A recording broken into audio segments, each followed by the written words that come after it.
Sweet. All right, we are good for green. Historic day for Tailosive EV. I apologize for the Apple-esque background on this channel, but hey, I got the Model Y up on this monitor. Okay, seems to be working. For those who are watching this after the fact, welcome. I'm not sure if this is going to be a regular thing. I just wanted to sort of experiment with it and see if people liked it or if people wanted more of it. If not, then don't worry about it. This could just be a one-time thing, and then we'll go back to edited videos. But welcome. I wanted to do a live stream just for electric vehicles. If you know me from Tailosive Tech, you know I do lots of live streaming anyway, but I mainly talk about Apple over there. Here we'd like to talk all things electric, primarily Tesla. That's where my bias rides, but I thought it might be fun to just interact with you guys in real time. So if you want to ask me questions or we can talk about electric vehicles on any subject you guys are interested in, you can bring it up in the chat. And Andrew B., thanks for joining in. September 15th is Battery Day. I know, it's too far. I was happy to find out that Battery Investor Day had a date. It is tentative, but at the same time I was like, that's so long. That's so far from now. I don't want to wait that long. It kills me. So, and at the same time, I'm not ecstatic at the fact that it's going to be at the same time as the annual shareholder meeting. So I'm not crazy about that. I feel like Battery Investor Day should just be its own day. Its own day. Any subject on EV, okay? I might stray off of electric vehicles a little bit, but given this is the EV channel, I want that to be the main focus of the live stream. Model S Plaid at Battery Day seems likely. Good question, Daniel. It seems reasonable to assume, but at the same time, you know, the pandemic has pushed a bunch of things back. I know the Model S is not a huge priority for Tesla anymore, so them doing the Plaid Model S, they originally said they were going to enter production in like summer or Q3 of this year, but I imagine everything's been pushed back from the pandemic. I know that Model Y has kind of taken over as like primary. Let me get this pop-out chat because there's a lot of people talking. Welcome to those just tuning in. I need to blow up the window here so I can read all your messages a little better. So I think it would be fun if they unveiled the Plaid Model S at Battery Day, but at the same time, I don't think that is crucial. In my opinion, it's probably reasonable to assume the Plaid Model S is delayed till next year, but I hope I'm wrong about that. I hope I see something else. Can you make an update video on Starlink? Yeah, I should do one, but not really EV related, but yeah, good point. What's your favorite Tesla? The Roadster? So, aside from the semi-truck, obviously, because that's the best one, probably overall the Cybertruck seems the most amazing. I still have a hard time believing they're going to hit those advertised prices of the truck. I feel like it might end up being a little bit more than they originally thought, but if every Tesla that's been announced was available today and I had to buy one, I would totally go for the single motor Cybertruck. The price for what you get out of that vehicle is insane. You got over 250 miles of range, adaptive air suspension, the Vault. I'd also be really curious to invest in the solar option that you can charge the truck. I think the Cybertruck is probably the coolest Tesla to date. It's definitely what's kind of the whole reason this channel existed was because of how much demand and how much hype there was for the Cybertruck. So, yeah, that's probably my favorite. And I still have not ordered one. I know, it feels weird. Let's see. Take up space in the comment section for nonsense. Well, Martin, ask something. Don't just tell everyone their questions are bad. Just ask something. What got me interested in Tesla? Well, I was always interested in them ever since because I'm always been a tech guy. I'm interested in phones and computers and tablets and technology. But when it came to Tesla, it just felt like, oh, okay, electric car adopting technology, and it felt like the more futuristic of cars out there. But it was still back in the earlier days when the Model S was like the cheapest Tesla. I was like, ugh. Well, it's a dream car. One day I hope to have one. There was a family friend of ours that had one, and he let me look at it, and I was like, oh yeah, that's really cool, but I could never afford a car like that. So it was kind of on my radar, but I never gave that much attention to it. And then once the Model 3 came out, I was like, okay, still pretty expensive for me, because when the Model 3 came out, I was 18 years old, so it's still expensive for a car. I was just barely learning how to drive. And after that, once the Model 3 started delivering, and a couple of friends rented one and let me drive it around. Once I started driving around a Tesla, that's when the Tesla bug switched in my head, and I was like, okay, hold on. This is going to be like a big deal. This is the next greatest thing. So right after that is when I started investing way more time into researching Tesla, covering them. And for a while, it was just kind of a subsection of my tech channel. But as I realized that there's a big difference between people that like EV videos versus people who like tech videos, there is some overlap, sure, but those people can subscribe to both channels. So that's when I started saying, you know what, I think I want to do more regular EV content, more often. So yeah, I guess it started from me just being interested in tech, and then eventually, once I started driving one myself, I was like, okay, I'm in love with this. This is awesome. I want to talk more about this and get, more dedicated channels towards it and stuff like that. Yeah, we have considered making a Tailosive space channel, but we're mainly going to prioritize the channels we have now, because I'm kind of capped out with the amount of content I can produce on a single day. Okay, Jaspreet's asking some good questions. Thoughts on Rivian and Nikola? Do you think Rivian truck would be a good competition for the Cybertruck? There's still so much we don't know about it, and honestly, good competition is important. We want competition. I'm not against having competition, but at the same time, there's not a lot of advantages I can see with the Rivian at this point. I feel like without the consumer base and without the customer service knowledge, Tesla has a severe advantage over Rivian, because Rivian has yet to deliver a single vehicle. Once you start having customers and clients that you have to abide by, and you start finding out issues with your cars and how to handle them, you will become you'll find a whole bunch of different problems you didn't even know you had, and you will start designing your cars totally different once you start realizing all of the parts and all of the manufacturing methods. So Rivian has made a really, really solid prototype. I love the R1T design, the functionality, the practicality of it. It looks great. It's a cool looking truck, but I think that they need to get through their growing pains first before we can really dictate whether or not they will be successful.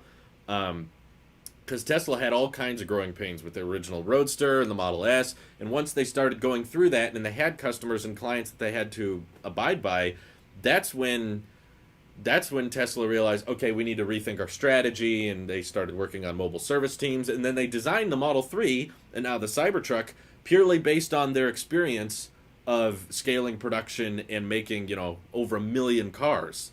And in my opinion, the only way to get good at making and servicing electric cars is to do it.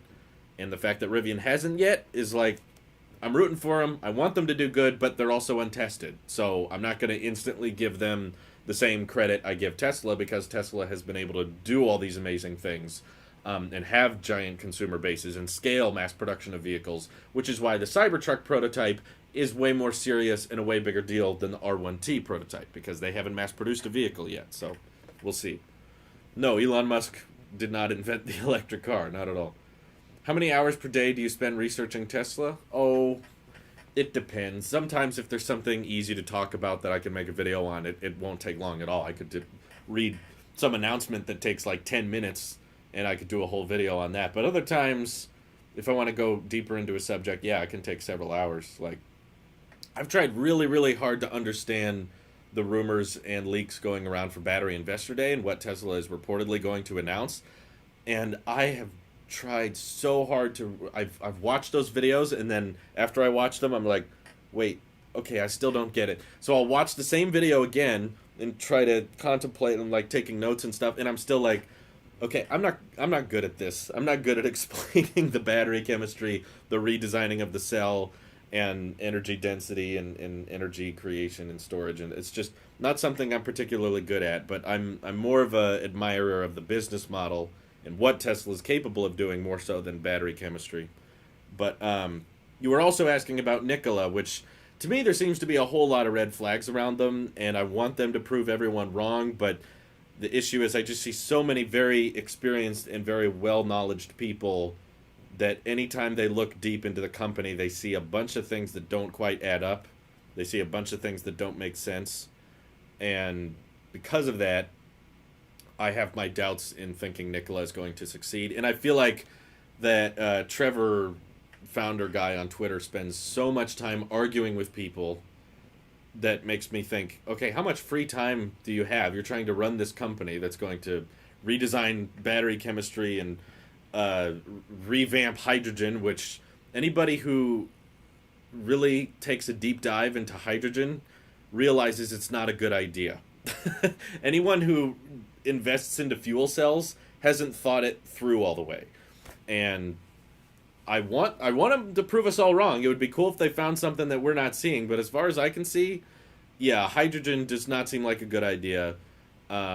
It seems way more complicated. The infrastructure is far more expensive, and hydrogen may have had a shot 10 to 15 years ago. I was a big fan of some of the original hydrogen fuel cell vehicles that Ford unveiled long time ago, but then they never really formulate into anything. They're always 3 years away. They're always 5 years away. It felt like 15 years ago, people were saying the same thing about hydrogen that they're saying today. It's like, oh, well, hold on, it's about to take off. I think there's a company that I've read about that's about to make it the next big thing.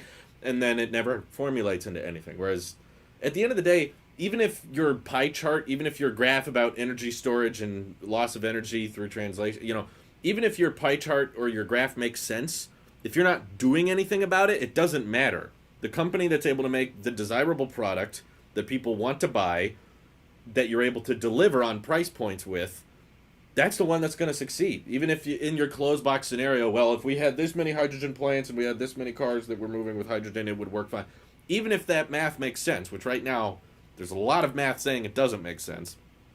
Even if it did, though, you got to act on it. You got to do something about it. And that's basically how I'm feeling about Nikola and hydrogen fuel cell vehicles. It's like, you need someone to act on this.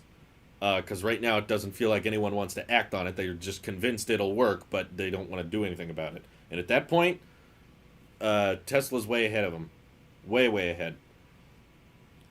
Fuel cell cars are being invested in Australia. Do you think Tesla should ramp up quickly in Australia? I don't think many people are going to buy fuel cell vehicles. I don't think there's going to be insane demand for it because there's no proof that you can make hydrogen in a very cost-effective manner.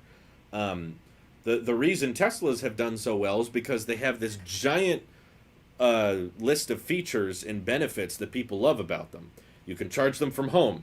Electricity is far cheaper than gasoline, so you can save money. They have insane torque, insane acceleration, and Tesla's really emphasizing their autonomy.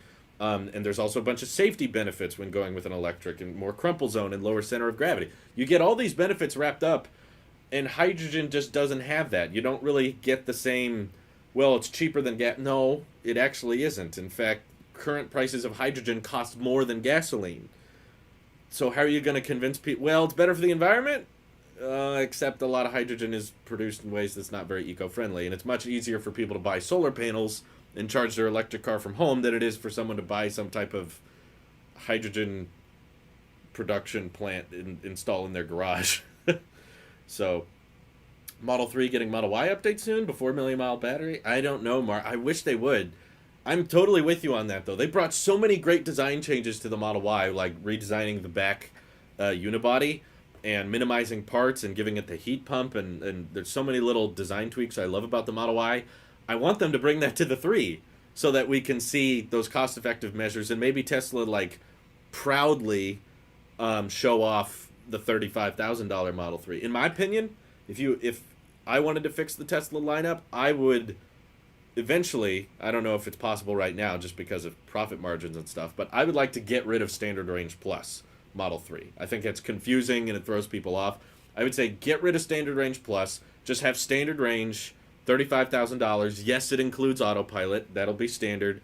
In 240 miles, 250 miles is fine. And then, long range performance. And then we can have the same thing with the Model Y. Let's see. I don't know if the Caribbean market is that huge, which is probably why Tesla's not prioritizing it that much. Thoughts on them redesigning a Model X / full-size SUV? Yeah, they kind of backed themselves into a corner because honestly, I think the Model Y is a little bit too small for a lot of people, and the Model X was very complicated and very hard to manufacture, and Elon even admitted that it's over-engineered and they spent too much time on the Model X. So I think it would take too much resources and time for them to redesign the Model X again to make it cheaper or more practical after they just launched the Model Y, because that's kind of the market they were going with. And it sounds like they're kind of staying committed with the 7-seater. I thought they might change their mind on that, but Elon said, no, 7-seater Model Y coming later this year. I don't think it's as practical as the Model X, but it sure is a whole lot cheaper. So, yeah, I don't think they're going to redesign the Model X anytime soon. I think, if anything, that would be the first Tesla to get discontinued if they were planning on doing one later. With the rise of EVs and with that insane acceleration and torque, do you think we are reaching the limit as far as performance goes in EVs? The Roadster is definitely reaching that limit, Jonathan. Yeah, for sure. I mean, there's certain physics laws you get in the way of when you start accelerating at that insane speed, because you're no longer limited by torque, you're limited by traction. And once you start getting into the 0 to 60 in under 2 seconds department, that's when your tires aren't able to get enough grip to propel the car forward, which is why you need kind of the SpaceX package, you know, cold gas thrusters on the back that shoot out, because that's the only way you can go faster. So yeah, we are kind of reaching a limit in that aspect. Zach says, dude, I just got my Tesla Model 3. I love how you did that video on fast wireless charging was coming. I almost bought one before I got my Tesla. Oh, okay. Congratulations, Zach. Did you get the wireless charging included on yours? I hope so. Do we have any news about the Tesla Semi and when it's delivered to people? So TMF, all we know so far about the Semi is Elon confirmed that he did send out a memo a couple weeks ago saying that it is time. He didn't say 3 months from now. I want to emphasize that. He said it is time to bring the Tesla Semi to volume production. Some people interpret that as, well, we don't know when it's coming and I want more concrete. He said it is time. So he's saying the batteries and the powertrains are being produced at Giga Nevada, and the general assembly of the whole Semi will be done out of state. So some people have led that to believe that maybe the Semi is going to be built outsourced, and Tesla won't actually own the factory for this one because it's such a low volume vehicle. So I can kind of get that. Most of the time Tesla wants to own their factory and build the factory from the ground up, but with the Semi, definitely not going to be produced at the same scale or caliber as the Model 3 or Y.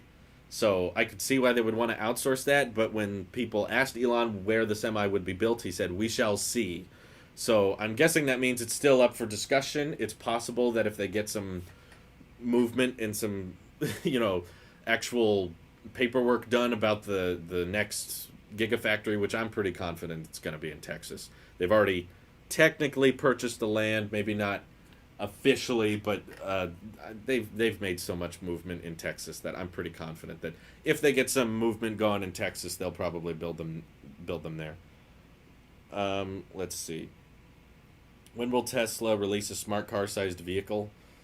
Probably not for a while. I think that if they started making cars that insanely cheap, they would need the infrastructure to scale production, because right now they're having to design these giant factories like Giga Shanghai and Giga Berlin, and that's for Model 3 and Model Y, which have a certain amount of demand. And if you started making a smart car sized Tesla that was real cheap, $20,000, you would get way more orders than the Model 3 and Y. So you would need factories and battery supply chains that are capable of supplying that. So I don't think it's a priority for them right now. I don't think that's their goal, is to somehow make, because as I've mentioned before, it's much cheaper to sell 10 vehicles that are $50,000 than it is to sell 100 vehicles that are $20,000.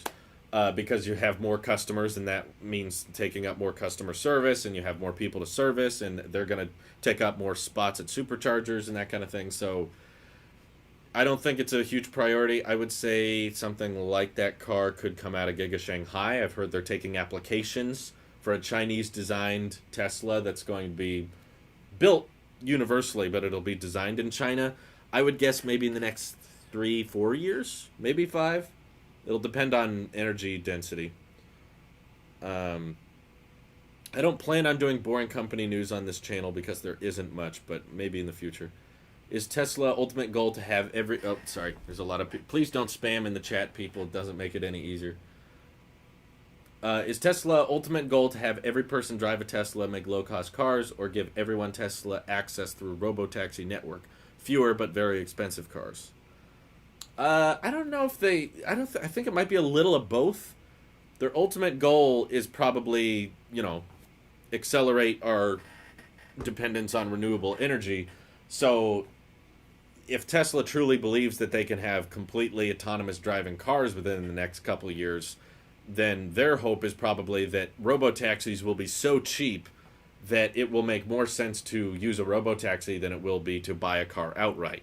Now, I think there's a lot more people with traditional mindsets that are just like, I don't want a robotaxi everywhere I go. I live in a place where that definitely would not work because things are so far apart. It's not urban cities. It might do better in places where people are closer together, but in lower population areas of the United States, I don't think robotaxis for everyone is going to work. And there's a lot of people that just will always choose to have their own vehicle. So in that sense, I think Tesla's goal is to just prove that electric cars can be better in every single way, and to essentially try to have something for everyone.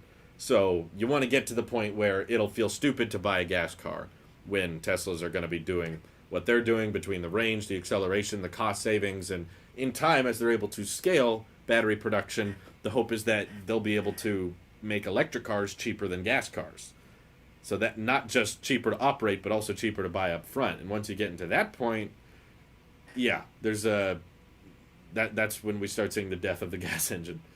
Do you think the Semi might get 600 to 700 miles? I think so. Elon tweeted that the more recent testing of the Semi was getting closer to 600 miles, and that was like 2 years ago. So Tesla's production vehicle range always surpasses that of the prototype. So if they said the prototype is getting 300 to 500 miles, I'm betting the production model of the Semi is going to be more like 400 to 600 miles. We'll see. Do you think Tesla has peaked already as other brands are getting better? No, I don't. I don't think so.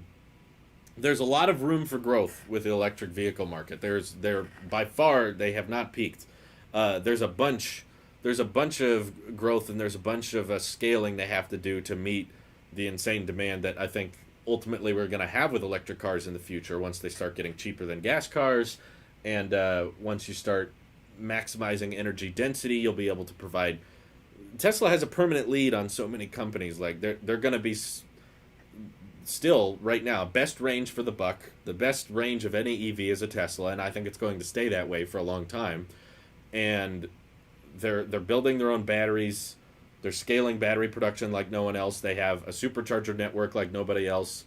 And I don't see how many other automotive companies can really get ahead of them. I can see them catching up a little bit to be more competitive, but in that amount of time, Tesla's also going to be accelerating and working on making cheaper cars and better service and better charging methods. And I think Tesla, their ultimate goal was to make an electric vehicle option for all major segments. So yeah, I think eventually they'll make a compact car. It's not a top priority right now. I think right now they want to prioritize the Cybertruck because they have an insane amount of demand for that truck. So many people want it. So I think they're going to prioritize that over the next few years. None of this matters without awesome batteries, right? Which Tesla is pioneering and leading the battery game right now. Think of a price increase for cars with a 1,000,000-mile battery? I don't think so. I believe the point of the 1,000,000-mile battery is helping with scaling production. In fact, I think a lot of Battery Chemistry Day will be about how these batteries are cheaper to produce and better in the long term.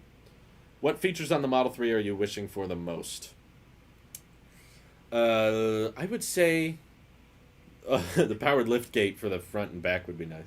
I like those modifications people have with the powered front and the powered trunk. Those are cool. The heat pump on the Model Y is great, so adding that to the 3 would be nice, as well as simplifying the assembly process to be more like the Model Y. That way they could save some money. That would be very much appreciated. There's a bunch of stuff I could think of when it comes to software changes, but those are probably the biggest things I'd like them to change. Do you think the US Model 3/Y should switch to the Type 2/CCS combo connector instead of the proprietary port like in Europe? It's not that easy. I mean, I get why it would be nice if all the electric vehicles had one port, but the problem was the CCS connector was not moved on quick enough in the US to the point that Tesla was like, okay, well, we want these fast charging vehicles, and the rest of the industry isn't moving on, so we're going to go ahead and do it ourselves. And now we have the Tesla US charge plug that's across all of our superchargers, and they allow for, super fast version 3 supercharging. And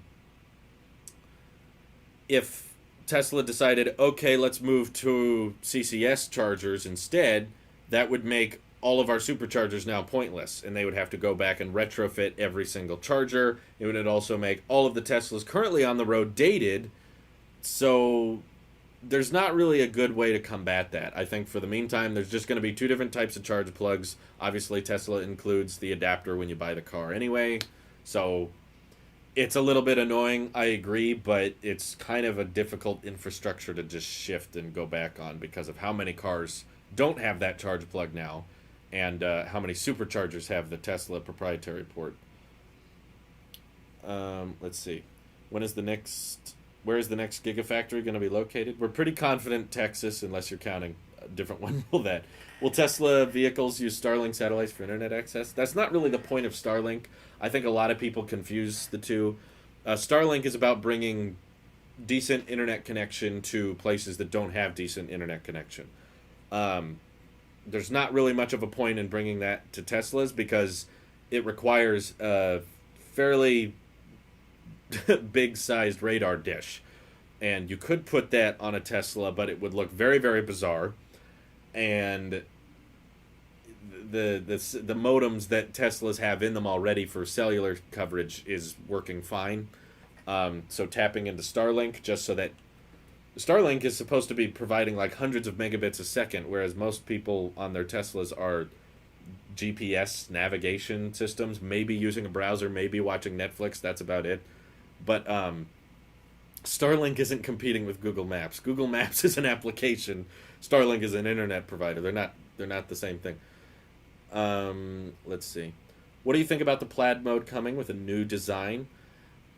I think it's going to be interesting. I'm very curious to see because we know that they want to use a tri-motor setup in the Roadster and the Cybertruck, and it sounds like the Model S is going to be kind of the front runner, like the experimental the experimental Tesla to see what kind of performance you can get with a tri-motor setup.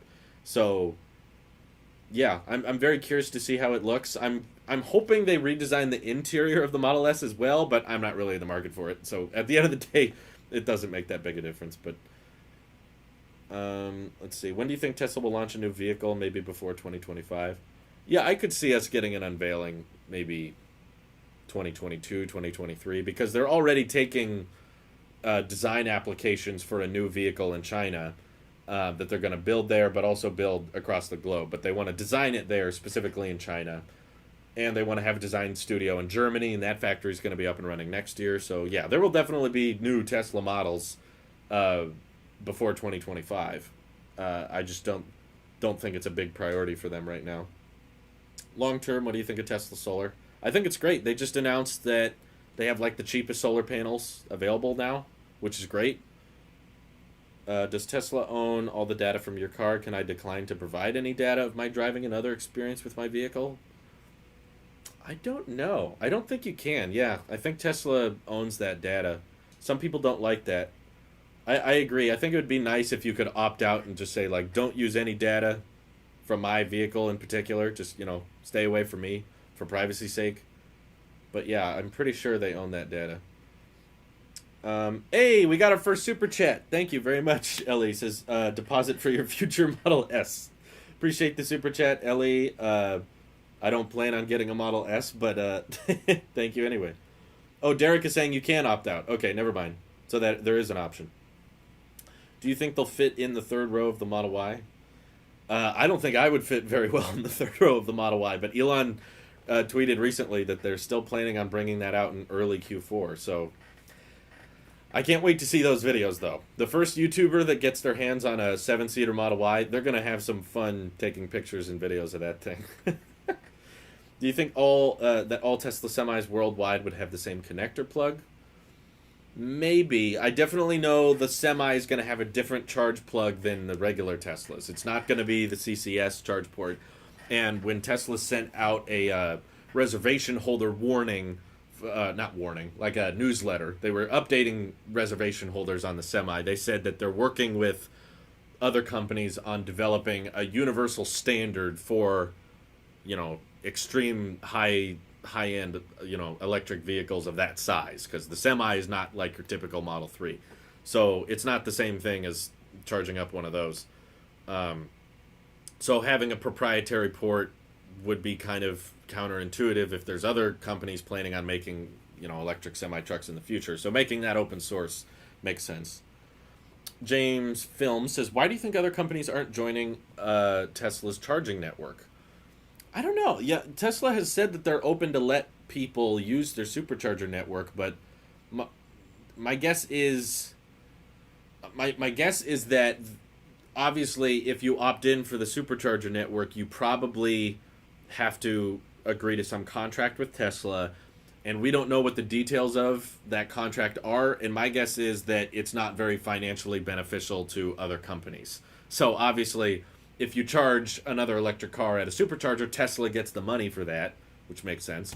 And there may be an upfront fee that Tesla charges if you want access to the network, and maybe that fee is super high that any company that's even looked into it has said, like, yeah, it's not worth it, don't bother.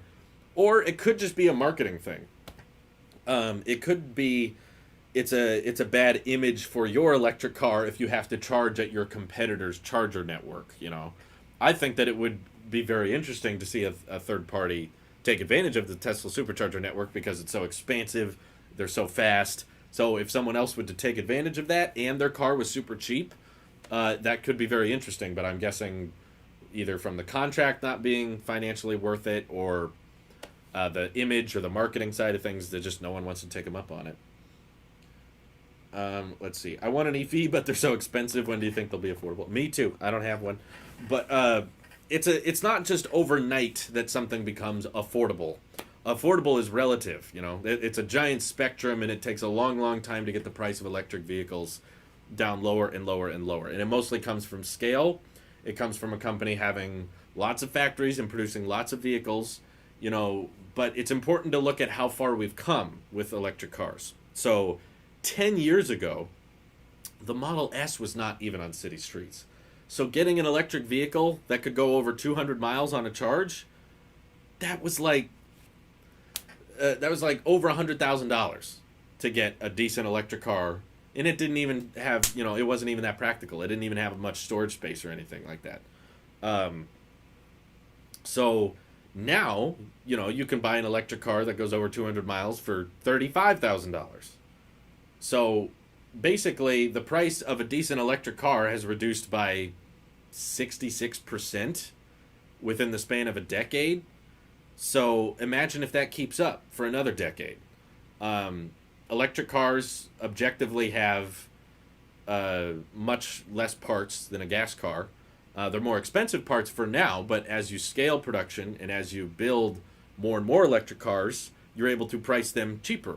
So as Tesla scales in time, yes, I'm sure electric cars will get much cheaper than they are today.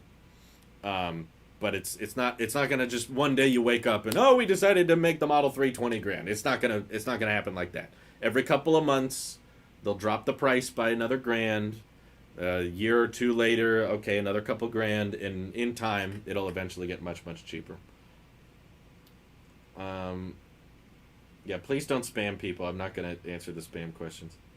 Could you see yourself in a Cybertruck? I could. I don't think it'll be my first electric car.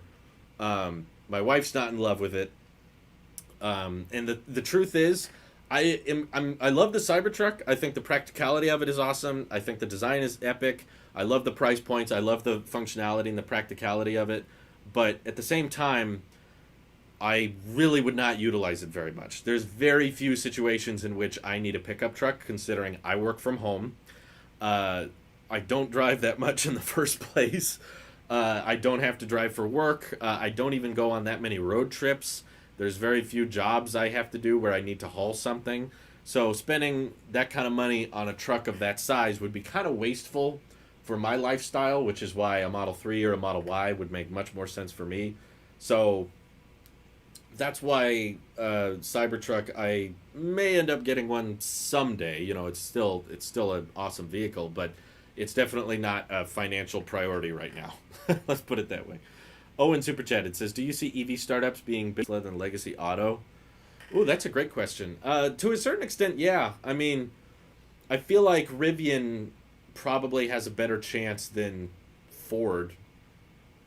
Well, maybe. I mean, Ford, the Mach-E is fairly competitive, but the issue that legacy auto companies have is they don't seem to be putting too much of their heart into electric vehicles. It seems like basically they just say, well, we're producing gas cars because that's what we're good at and that's what we're used to and that's what our customers want, but we're also going to make electric cars for some people because some people want electric cars, so occasionally we'll do them. Whereas Tesla and Rivian, those kind of companies, they have their heart, I think, in the right place. Their mindset is, we're not trying to make good electric cars, we're trying to make the best cars ever. And in order to make the best cars, they need to be electric. So they kind of have a electric or die type mentality, and it feels like a lot of legacy auto companies don't have that. They have like a, well, yeah, we can do EVs, but we'll also do gas, instead of just full-on jumping in head first, committing to only electric vehicles. Because in my opinion, the car companies that are not jumping head first and saying we are only going to do electric vehicles now, they're going to be behind Tesla. Because Tesla is going to figure out exactly how to make electric cars better than everybody else, how to scale battery production, how to install, you know, their charger network is insane compared to anyone else. So that they're 5-6 steps ahead of everyone, and it's going to be permanently hard to get ahead of them when their heads are still focused on, well, you know, some people still want gas cars, so we're still going to keep making those. But we're going to stop doing that in the next 10 years. By 2030, all our cars will be electric. It's like, well, Tesla's there now. So imagine where Tesla's going to be in another 10 years, considering there was like barely any... there was less than 1,000 Teslas on the road 10 years ago, and now there's over 1 million. So imagine another 10 years.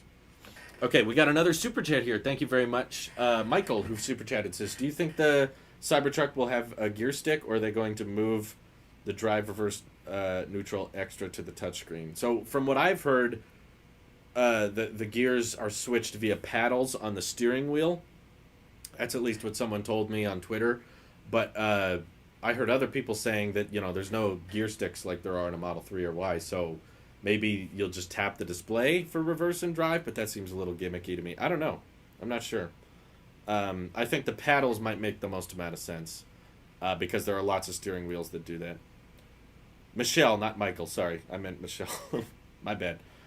As a Tesla investor, how do you think Q2 earnings will go, considering all the Model Y refusals and returns? I don't think there was that many refusals and returns. I've been seeing people are frustrated with the Model Y, but not, like, refunding them instantly. I think the biggest hit of Q2 will be that the factory was closed for over a month. I don't think...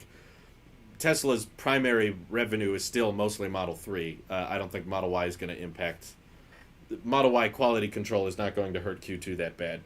The factory being closed will, though. So I'm guessing, because of how quickly they've ramped up production of the 3 and Y, and Giga Shanghai is on fire right now. They're producing a ton of cars.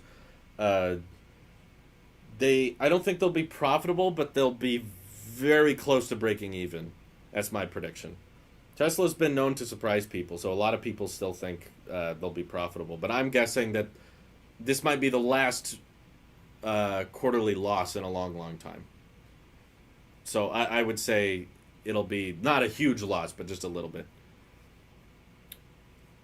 Why is it taking so long for the market to switch to electric? The automotive market is very slow. They've been around for a long, long time, and they don't like change. Tesla's kind of entering the car space as more of a tech company than they are a car company. So they're aggressive with their timelines and like, oh, we're going to meet these. We're going to have range like this. We're going to have autonomy. We're going to have robo-taxis, and the cars will be driving themselves. And I don't believe their timelines. All the time, I'm like, yeah, I don't think they're going to deliver things necessarily right then. But that's not the point. I think the impressive thing is that they think they can do it. And if they set those schedules and they set those timelines for themselves, that means they're pushing for that. And if they're pushing for it, then that's much better than a car company that doesn't say anything, you know. So if Tesla says we want to have robotaxis by the end of next year, and people say, well, yeah, right, it's going to be Elon time. No way they're going to do that. It'll probably take them 5 years. Okay, well, did Ford say when they're going to have autonomous vehicles? Oh, no, they don't have a timeline. So if they don't have a timeline and they don't have ambitions, do you think they're going to be trying as hard as Tesla is if their timeline is end of next year? It's like sometimes the effort and the ambition of the timeline is more important than the actual delivery.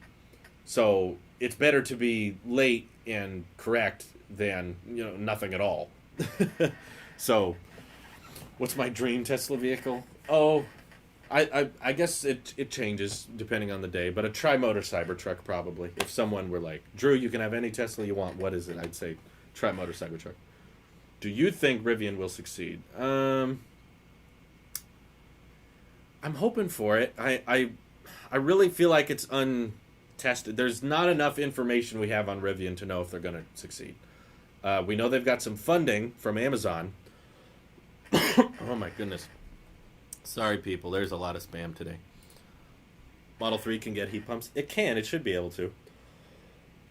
You know what? I didn't catch Jay Leno's episode about the Model Y yet, just because the Cybertruck episode was so lackluster, but I have to watch that later.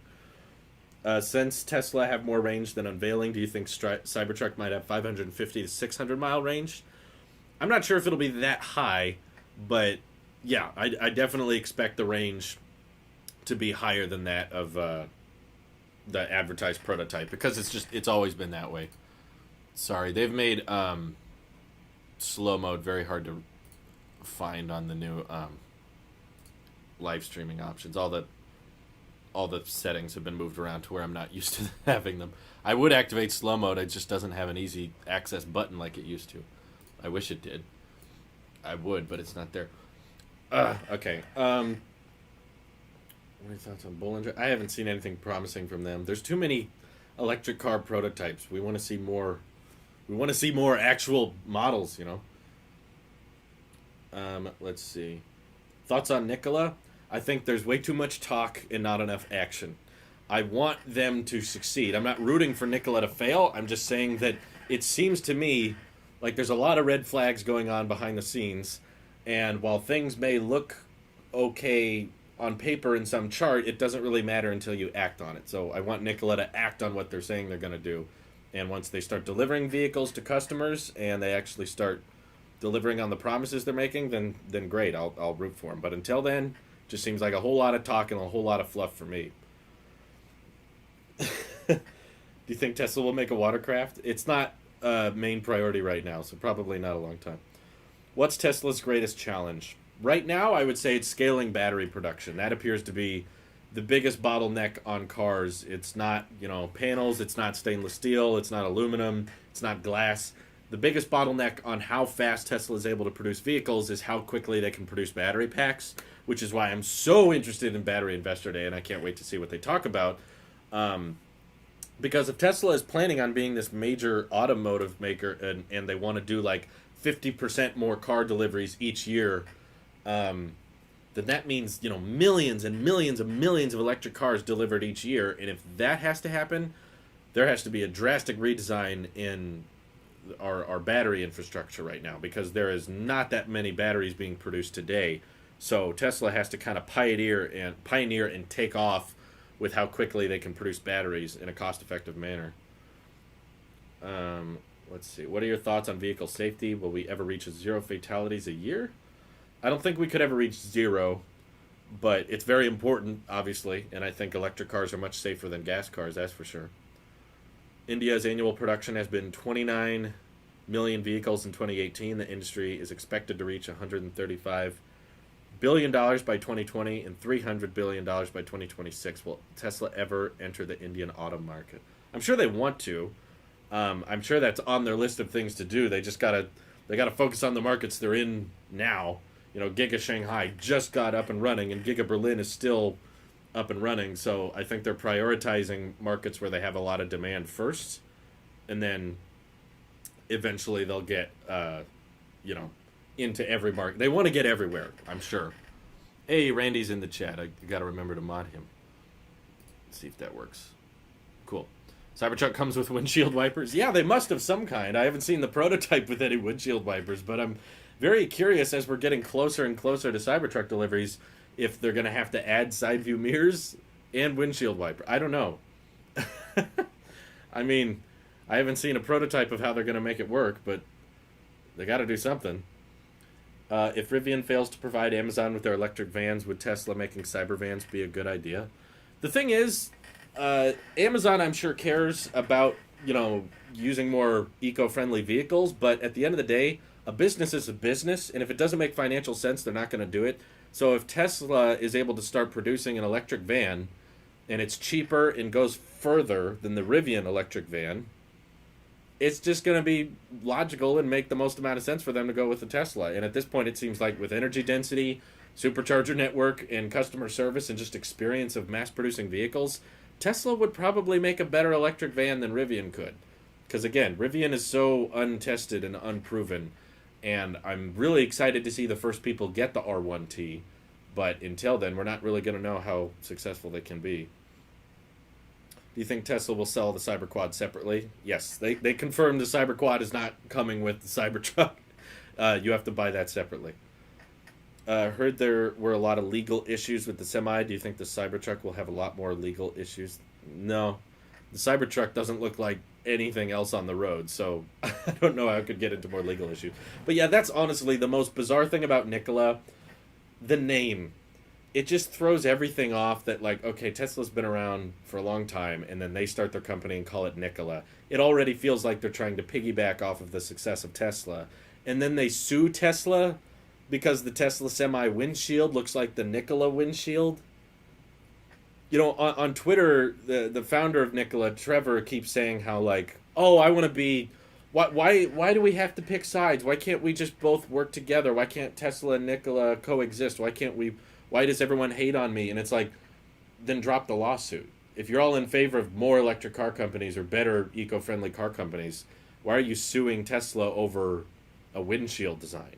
You know, it's one thing if you're taking some kind of like intellectual property that makes the vehicle extremely iconic and you find that unique to you. Like, you know, Tesla wanted to pursue someone who apparently was like taking autopilot source code off of their work machines and giving it to competition. That's one thing, but being like, hey, your windshield looks like my windshield, it just puts a sour taste in everyone's mouth. And it's like, you're a startup and you're spending all this money on a lawsuit. I don't know. Even if there is similarities, I just don't see why they should be spending much time on that. Like, at the end of the day, whoever gets the Semi to market first wins. Who cares what the windshield looks like? And I do not believe for a second that someone at Nikola was working on the Nikola semi-truck windshield and then said, oh my god, this is so genius, I have to leak it, I have to bring it to someone else. So then they snuck the info to Tesla and Tesla implemented it on the Semi. I think Tesla just designed the windshield like that because it made the most amount of sense. I don't know. You meant road legal issues. Oh, okay, gotcha. From what I've heard, there's a few small changes they'd have to make, but overall, I think the fundamental design of the Cybertruck will stick around. Let's see. Do you think that VW will actually hit the mark of 1 million electric vehicles within the next few years? I'd like to see. I hope so. How does Tesla not allow non-Tesla owners to use their supercharger network, even if people are willing to pay for it? Well, the car company has to support it. So it's not just a matter of a person walking up to the charger and plugging in. It's because Tesla superchargers have a specific charge plug, and Tesla superchargers communicate with the car before they start charging. They have to connect to a server and communicate with Tesla's end to say, this is the type of car, this is the battery pack you're charging, this is how fast you can charge. So it's up to the car manufacturers to become compatible with Tesla superchargers. So It's not just Tesla saying no, you can't have it. Like Tesla said, they're open to other people using it, but the car companies that are producing other electric cars have to come up with that. Tesla is still a pricey car for the mass market compared to Corolla and Civic. I agree that it is like the $35,000, which is comparable, however, a $25,000 in competition to all ICE. Again, like I talked about before, relatively speaking, electric cars have never been this cheap before.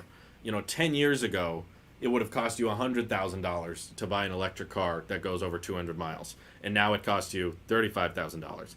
So it's not overnight that suddenly just like, boom, okay, now it's cheaper. It's like years and years of scaling and working prices down before they can get to that point.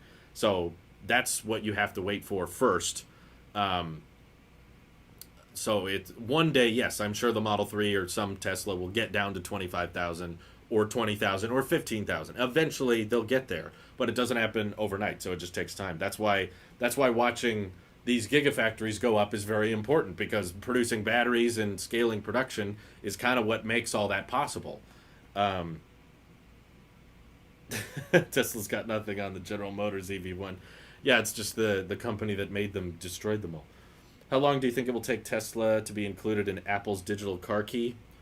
I don't see the point. Teslas are easier than Apple's car key, because Apple car key requires you to take out your phone, tap it on the door handle, and then it unlocks. Whereas a Tesla, you just walk up to the car and it unlocks. That's far easier in my opinion. They've been doing that for years. Let's see. How long do you think it will take? Oh, I already answered that. If Elon is thinking about making an electric plane, what company will it come to? If they ever made a plane, it would probably be Tesla, but I don't think that's a huge priority, because cars are a bigger source of emissions than jets, I think, at this point. Car key can be shared, but we still don't have Apple CarPlay on Teslas, which people have been asking for since it existed. So there's like one car that supports the car key thing, but even you could do that on a Tesla without the U1 chip. So I don't think it's that important. Do you see more vehicles that Tesla will unveil in the future? Yeah, I think the next one will either be a van or a subcompact, super cheap Tesla of some kind. Will Tesla price change in Europe when prices change in Europe when Giga Berlin is up and running? The Model Y will. The Giga Berlin is going to be building the Model Y first. So this is something I've seen a lot of people confused on. When Giga Berlin is up and running, it's not going to produce the Model 3 at first, which means that the prices of the Model 3 are not going to drastically drop as soon as Giga Berlin is up and running. It won't drop until they start building the Model 3 at Giga Berlin, and then they don't have to ship them across the Atlantic, and they don't have as many import tariffs to worry about. So the Model Y should be comparatively priced to how it is here, compared to how, in previous years, the Model 3 in Europe was way more expensive than it was here, because they have to ship it super far and there's import tariffs. So there's a lot more cost on Tesla's end, which is why it's more expensive for people in that country. Eventually, yes, Giga Berlin will allow Teslas to get cheaper, but it won't be at first. So I wouldn't expect the Model 3 to get cheaper in Europe next year. The Model Y will be about the same price as it is here. So no, not exactly sure what the import tariffs are for the Model 3, but it's possible the Model Y will be cheaper in Europe than the Model 3 is there, because you'll still have to pay to have it import it and stuff like that. So why is QA still bad if their biggest complaint is QA? I don't know. I guess when they're rushing to get cars out, they don't really think these things through. But it sounded like from the memos I was seeing, Elon was working on the assembly line to try to figure out the Model Y quality assurance problems. And now the Model 3 doesn't have the issues it did years ago. So eventually they get things right. But yeah, it's just sad that they don't get it right on the first wave of vehicles. Solar panels on Cybertruck, would that increase the maintenance cost? The hatch covers and moving parts? The vault is standard, so the vault would be there no matter if you got solar or not. But I think that would decrease the maintenance cost, because you wouldn't have to charge it as much if you're parking it outside. You could get quite a bit of range just by leaving it in the sun. When do you think the factory in Texas will be complete? I would guess Q3 of next year. is my prediction. I'm still confused as to why they don't want to officially announce that they've chosen Texas, because everything points to it being in Texas. They're not applying for property tax cuts, and they're not applying for land grants in Oklahoma. They're not doing it anywhere else. So in my opinion, it's pretty much confirmed to be Texas. They just don't want to say it officially. Will Tesla ever actually make a mothership type factory, or has Elon learned his lesson? I think they would like to get there eventually. They just couldn't necessarily with the Model 3. It ended up being much more complicated to produce than they thought. I think the Cybertruck could be a good second attempt, because the assembly of the the assembly of the Cybertruck should be way easier than the Model 3. That's the whole reason it's designed the way it is because it's way cheaper, and requires much, much less manual labor, meaning making kind of an autonomous assembly line should be much more doable with the Cybertruck than the Model 3. Yes, I would like to get a Tesla someday. It's not a huge financial priority for me right now because, again, I work from home. I barely drive my car as it stands. I did not buy any gas for my car through the entire month of May. I paid for a full tank of gas in April, and I didn't have to refuel it until June. So there's very little driving going on right now. So spending, $40,000-$50,000 on an electric car doesn't, I love talking about them, but it just doesn't make. I'm only 22 years old, and we're trying to put money aside. There's so much better ways to spend your money. That's the truth. If I drove a lot more often, I would definitely consider it. But no, I'm not getting the Roadster. I do still hope to get a Tesla eventually, just because I want one so bad for sure. So I don't know exactly when that'll happen. I guess it depends on how the channel does, how my YouTube channels do financially. Hopefully next year. That would be cool if we can get one within a year. We saw a Tesla ATV being unveiled. Will Tesla look more into off-road vehicles? Maybe. That would be cool. Let's see. The Gigafactory in Nevada is not done. About 50% done, I think. When will they be done? I don't know. I wish we had answers on that. I saw that they were doing some expansion, though. There were some satellite images saying that it looked like the Giga Nevada factory was expanding. Would Tesla solar panels ever be able to output enough power to charge the car while driving so that there would be no need to stop to charge? I don't think that's possible. The amount of power an electric car consumes does not ever quite match that of what solar is able. Solar is really inefficient power-wise. It's really, really good on a roof. That's why a lot of people have them on roofs, because they're in the sun all day nonstop. And there's a lot of space on your roof. So you can have a ton of panels in direct sunlight for a long part of the day, whereas thank you for the super chat, but no thank you for the question. Helpful advice. Let's keep it family friendly, okay? The amount of surface area you have on an electric car is much less. Is not enough, solar area to really generate enough power to drive. So you wouldn't get that. It can help a little bit. Elon was saying that with the surface area you have of the Cybertruck solar panels, you could get like 15 miles a day. Which is not nothing. I mean, that's better than nothing, considering electric cars now don't get anything. So it's something, but he also said they might want to do some kind of like solar wings that fold out from the car so that you could maximize surface area of the solar panels and then generate much more power that way.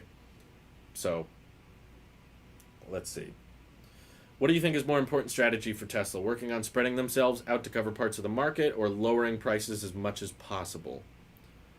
I think it's kind of both. I mean, it's kind of lowering prices so that you can spread out to cover more parts of the market. But I drive a Hyundai Sonata currently. I've had it for years. I bought it with the money I'd put aside for college, and I got it my senior year of high school, I believe, and I'm still driving it. You said Tesla's starting production of the Semi, right? When do you think we will get an update on those bigger charging stations to charge? Yeah, the mega chargers. I'm not sure. They haven't said much about them. I'm guessing eventually they're going to have to update people on that because, yeah, if you're delivering semi-trucks, they would need a place to charge. But, yeah, I think like they said with the memo they sent out to the reservation holders, they're working on a universal standard for all giant, electric semi-trucks.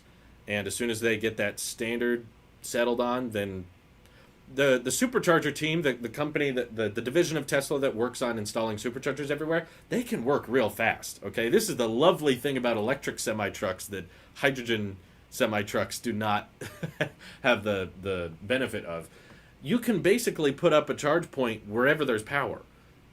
Wherever there's light bulbs, you can put up a charge point. So Tesla unveils tons of version 3 superchargers all across the planet all the time, an average of 6 superchargers a week. So if they want to start putting up mega chargers for the semi-trucks, they're probably just going to communicate directly with the biggest reservation holders like Walmart or UPS or grocery store chains that have reserved one, and they'd be like, okay, tell us where your trucks are driving the most, and we'll prioritize those areas because the superchargers are supposed to go everywhere. Mega chargers don't really need to go everywhere because they just need to primarily focus where trucks are driving the most. So I would say if they want to start implementing mega chargers really quickly, they can, seeing how quickly they act on the supercharger network. Yeah, like an average of 6 chargers go up every week. It's almost one a day. All we know about the 7-seater Model Y is that deliveries will start early Q4. This is my day job, by the way. I'm a full-time YouTuber. I don't have any other work. I enjoy it. I love it. It's my dream job. I just make YouTube videos and interact with you guys, and I just enjoy talking about it. It's really fun.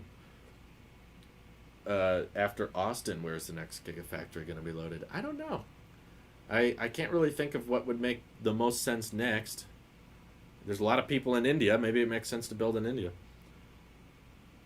Where did I go to college? It was a community college. I can barely even think. I wasn't there very long. I was in a college connections program, so I basically finished my last year of high school at a community college, but I didn't like it, so I dropped out and then just pursued the YouTube stuff, and that seemed to work out. I did work for a Mandarin Ranch for a year, for those who don't know. So it wasn't like I immediately just went into YouTube and it worked. So I had to do just, minimum wage manual labor job for a year, and then after that, YouTube started picking up traction, and now it's my full-time job, and I've been doing YouTube full-time for a little over 3 years now. If an electric cargo train puts solar panels on top of every locomotive and every car it's hauling, how much could that increase its range? I'm no engineer, so I don't know exactly the math of that problem, but I imagine it would help, but not be that drastic. Especially vehicles that travel at high rates of speed, they consume a lot of energy, and solar panels require a lot of surface area in order to output a ton of energy. So there's not a Tesla train. That's not a thing. But let me know, guys. We've been live for about an hour now. If you would like more of these live streams in the future, please comment. Let me know if you'd want to do this more often. And or if you're not interested in this thing, or if you have suggestions, I'd love to know. Okay, last question. Was YouTube a hobby at first, or did you go into it knowing you wanted to make it a business? I actually, as soon as I started making YouTube videos, I was like, I want this to be my job, because I was watching YouTubers that were doing it full time, and I was like, that sounds awesome. That sounds so cool to kind of run your own network of channels and kind of have complete control over the content you're producing and no boss and stuff like that. So I was just like, I'm totally hoping this can be a full-time thing. So as soon as I found out, wait, you can make money from YouTube videos, I wanted it to be a business. I wanted to be a full-time thing. So this is my dream job, thanks to you guys. Helpful advice, super chatted once again, talking about dancing. Please keep it on subject with the super chats. But everyone says they want more, so okay, we'll see if we'll see if we can keep it up. Thank you all for watching. Hope you have an excellent rest of your day. Take care. Stay safe.